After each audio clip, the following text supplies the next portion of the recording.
Hi there. We've been doing a series on growing up, and I want to talk with you today about getting into and staying in alignment with the truth. Now, remember, inner deformity isn't just reserved for narcissists or sociopaths. It's not just reserved for the wicked. It's something all of us must work on and be conscious of, because our natural bent in our flesh will be to form ourselves or orient ourselves around something or someone other than God, that idolatry that I talked about in our last video. When you bend yourself into things like success or security or people like your marriage or your husband, looking to get from it something it was never intended to give you, it's idolatry, and you will be disappointed and become deformed. This is one of the lessons from the book of Ecclesiastes. Solomon, or the teacher, was a man who got everything anyone could ever want in life. He had all 3 points on the idolatry centers covered. He had power and control. He was a king. He ruled successfully over these kingdoms. He had enormous wealth. He had plenty of affirmation. He was considered the wisest king that ever lived. He had attention, approval galore. He had over 300 wives and 700 concubines, endless sexual pleasure from endless sources. Comfort and security, they were all his in spades. He was rich, powerful, admired, and loved. He longed for nothing. And this is what he said. He said, "I had everything a man could desire. I became greater than all who had lived in Jerusalem before me, and my wisdom never failed me. Anything I wanted, I could take. I denied myself no pleasure. I even found great pleasure in hard work as a reward from all my labors. But as I looked at everything I'd worked so hard to accomplish, it was all empty, meaningless, like chasing the wind." This, my friend, is a wake-up call, a warning to all of us. Why did Solomon, who got everything the world says we need for life and happiness, why does he warn us? Emptiness, emptiness, meaningless. It's all meaningless. Solomon is warning us to look back as he looked over his life, that he chased the wind. And sometimes we learn the best lessons about life, what really matters, from those who have regrets about how they lived their life. And if we can listen, we can prevent ourselves from making the same mistakes. Solomon didn't say there was anything inherently sinful about power and control, or even comfort and security, or appreciation, affection, attention, or affirmation. Yet he warns you and me that they are insufficient to sustain or satisfy your soul. Only God can sustain and satisfy your soul. But when you believe you need these other things beside God in order for you to be okay or find life, you look for a source that's unreliable and unsustainable in the long run. Bonnie Rare, a palliative nurse in Australia, cared for many dying individuals in the last stages of their life. And she was so moved by their stories of regret, she wrote a book called The 10 Regrets of the Dying. You know what the number 1 regret was? People wished that they had the courage to live more true to themselves, to be true to their own values and virtues, things that were important to them to live true to. I never became who I was supposed to become in my life because I was too busy making money or pleasing other people to pay attention to what was really important to me.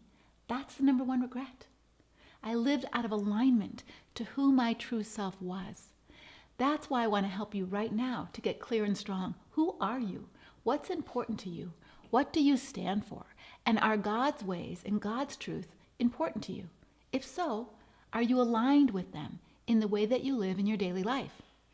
The heartfelt values and virtues that are uniquely yours, do you know what they are? What's deeply important to you? Because those are the ones that God has put inside of you for you to be and to do your calling so that you can accomplish his purposes that he has for you in this short life.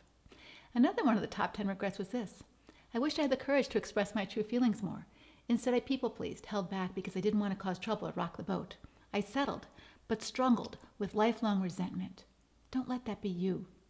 You have this opportunity here in Conquer to learn to do it different so you don't have regrets or resentments. Remember, the only person you have to live with the rest of your life is you. Figuring out who you are, what's important to you, is important work for you to do. It is not selfish for you to steward your one precious life. Several other regrets that made the top 10 list where I wish I could have let myself be happier. I chronically struggled with worry and a negative mindset. I never knew how to let go of it. Or I wish I could have cared less about what other people thought and more about what I thought. Here's one that I think would be my regret right now. I wish I would have taken better care of myself. Or how about this one? I wish I would have lived more in the moment instead of constantly rehearsing and regretting the past or fearing and worrying about the future. Maybe you can relate to these regrets. Have you ever looked back and said, if I had known then what I know now, I would have what? What would you have done differently? What is it? Write it down. Write it down right now. Because you can't go back and change the past, but you can change your future by the way you handle the present, the now. Now, you don't have to wait to make changes in yourself, even if your marriage doesn't change or your husband never changes. You can change even if those changes rock a few boats or threaten someone else with your newfound clarity and courage, because it is good for you to grow. It is good for you to change. It is good for you to walk in the truth and become the woman of strength and dignity God designed you to become. So I want to help you learn how you can walk in that truth so you can begin that alignment process. Now, since I've moved to Arizona, I've taken an exercise class called the Bar. It's a combination of yoga, Pilates, and isometrics. And the focus is on building your physical core strength. But guess what? Which is no surprises. Posture and alignment of your body is key to physical health and well-being, especially as you get older. And so every single exercise in the Bar method begins with me intentionally realigning my body, my ears to my shoulders, to my hips, to my pelvis, to my knees, all to be in alignment. And by paying attention to this, I hadn't realized how out of alignment my posture becomes. Like when your neck stretches out when you're typing or texting, or even just walking or sitting or slouching or laying down, I realize my hips are off or I'm not in alignment. And so when I consciously try to align ears, shoulders, hips correctly, guess what happens? I feel great, but I can only hold that position so long before I fall back into my old regular slouchy patterns. But I've learned that if I don't continue to practice that proper body alignment, if I'm not intentional and conscious, that self-awareness that we've talked about, eventually my spine will start to deform more and more as I get older. And we've all seen women and men who walk doubled over with a cane or walker because their spine is curved. Or notice today how many individuals have their head sticking way out in front, forward of their shoulders because of cell phone use and computer use. They're out of alignment, and that's costing their neck a lot of pain. And so what does it take for you to learn how to walk tall in alignment spiritually, mentally, emotionally with the truth? What does it take to have your mind, your spirit, your soul, and your body be in line with your core values and God's truth and lordship over your life? First, let me get really clear. You can't know the whole truth, the real truth, apart from God and His Word. As you've already learned, your thoughts and feelings are not always true. They're not always clear indicators of real reality. For example, in Isaiah 49, the Israelites told themselves that God had abandoned them. He left them. He forsook them. And when you believe that thought, how do you imagine they felt? Horrible, alone, scared, abandoned. But this is what God says back to the Israelites who believed this thought: God has abandoned me. He said, never. Can a mother forget her nursing child? Can she feel no love for the child she's born? But even if that were possible, I would not forget you. See, I've written your name on the palms of my hand. So God is telling the Israelites that's not true. Don't believe your thoughts. They're deceiving you. But if you don't recognize that your own thoughts aren't telling you the truth, or when you believe that your own thoughts are true and not the truth of what God says, you will be out of alignment. Your feelings may be aligned with your thoughts, but not with the true truth. So that's your first step of being aware that you're out of alignment so that you can move back into alignment. Your thoughts aren't always telling you the truth. Your understanding may be limited, or maybe you're just not mature enough to grasp God's perspective on things. And that's not a bad thing, it's just reality. God tells us, my thoughts are not your thoughts, my ways are not your ways.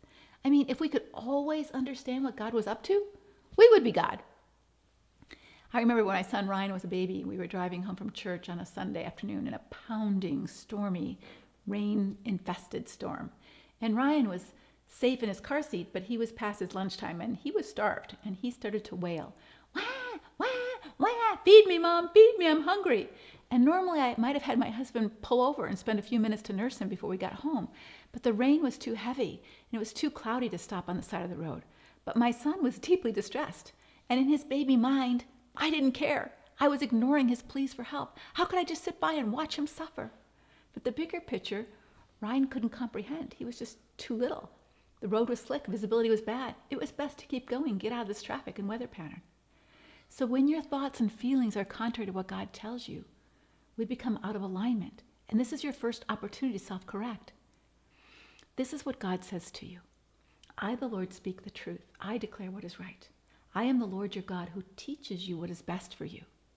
Jesus tells you that He is the truth, and He's telling you the truth more than 70 times in the Gospels. Jesus prayed that you would be changed or sanctified, healed by the truth, and He confirmed God's word as the truth. In Psalm 119, it's filled with the psalmist's overwhelming commitment to align himself with the truth of God's word. He prays, keep me from deceitful ways. Be gracious to me through your law. I have chosen the way of truth. So when your reason or logic or emotions or intuitions or imaginations conflict with what God says about who you are or about who he is or about his care for you, which are you going to believe? Who are you going to trust, God or your own thoughts and feelings? Eve fell into sin because she believed what the serpent told her rather than what God told her. God wants you to believe him, not just to believe in him. He longs for your trust, even in the face of contradictory evidence. God is our source of truth, and he tells us that he doesn't lie, and we have this assurance as an anchor for our soul. So here's an exercise for you to work to get into alignment when you recognize that you're out of alignment or when you're not falling into line with God's truth. At the first sign that you're feeling distressed, anxious, angry, hurt, sad, frustrated, or even tempted, ask yourself, what am I thinking right now or believing? And write it down. For example, you might write, I'm angry right now. My husband just called me a bunch of names and my thoughts are, he's a jerk. I hate him. My marriage is over. My kids are going to suffer because I made such a poor choice in the man I married. They'll be forever damaged. Or maybe you write, I feel scared right now because I don't know what's going to happen in my marriage and I don't have any way to support myself or my 3 kids. I feel like God doesn't give me any clear direction on what I'm supposed to do. And even if he did, I don't know how I would do it. So write those thoughts and those feelings down. These are very real situations, real thoughts, real feelings that you may have, and God cares about this. The first step is self-awareness. You can't change something you first don't acknowledge or see. Therefore, write them down. It's easier to see and refute your thoughts or take every thought captive to the truth of Christ when you can see it in writing. Next, take the time to look at your thoughts one by one and ask yourself, is this true? Is this the full truth? Is there another way of looking at this? And write those things down. Ask yourself, what does God say about my situation? What do you know God says about your situation? Maybe you don't know whether he's telling you to leave or stay right now, but what do you know about what he says, about who you are right now, about who he is right now, about how he wants you in your big circle to handle this particular moment? So let's go through it a bit on the last one. I'm scared right now because I don't know what's going to happen in my marriage and I don't have any way to support myself or my 3 kids. Is it true that I don't know what's going to happen? Yeah, it's true. But what else is true? You might not know, but God knows what's going to happen. So can I trust him to give me everything I need to handle whatever comes my way? Is my God big enough to handle a failed marriage? Can he show me and guide me on how to find a way to support my 3 children? Does God know what I should do, even if I don't? Well, yes, he does. He says he does. But here's where the misalignment can come from. Can you trust him that he will show you when the time is right for you to take the right action? Can you trust that he will bring the right people, like Conquer, and the right opportunities before you so that you can take the next right steps forward? Yes or no? Be honest. And if no, no shame. Just recognize it and do your work so that you can trust him. What will that take? In the Bible, Queen Esther didn't know what to do when she heard the bad news of her husband, the king's decision to exterminate the Jews. She was scared. She prayed, she fasted, she talked to her advisors. She still didn't know what to do. But then she decided she needed to go into the king. But she didn't know what was going to happen when she did that. He could have killed her because she went in without his permission or without his summons. But she said to herself, if I perish, I perish. I will trust God to do the next right thing. She made her decision from her big circle, her virtues and her values self, not her feeling self. It's right to stand up for my fellow Jews. I may not speak up for them right now, but I will request an audience with my husband, the king, so I can see if I can do it later. And then when the king came to her house for dinner with Haman, she sensed now is not the right time either. She didn't know why, but she trusted her God and God as she had been walking in faith and in the truth in alignment with who God called her to be. But did she feel fear? Of course she felt fear, but she didn't let fear decide. In her big circle, she walked in courage and in truth. But Esther didn't know what was going to happen. Just like you don't, just like I don't. God doesn't give us a crystal ball. Yet she trusted God with the outcome. Her role was to trust God and walk in the trust of her faith and take action on the next right thing. She invited the king to come to dinner the next night. Again, she didn't know how he would respond or what he would do. She wasn't in charge of that. She was just in charge of her part of the story. And as she walked in faith and courage and in truth, God was in control of the outcome. Now, I know that not every final outcome is something that we, from our limited human vantage point, see as positive. John the Baptist still got beheaded. Stephen the martyr still got stoned. Most of the disciples were martyred. So part of walking in alignment with God's truth is knowing that this life is not all there is to life. There's a bigger picture that we also trust, even when we don't or can't see it all. And when our work is done on this planet, God may take us home, because no one gets a get out of death card free, no matter how faithful or how spiritual. But death for the Christian is life eternal.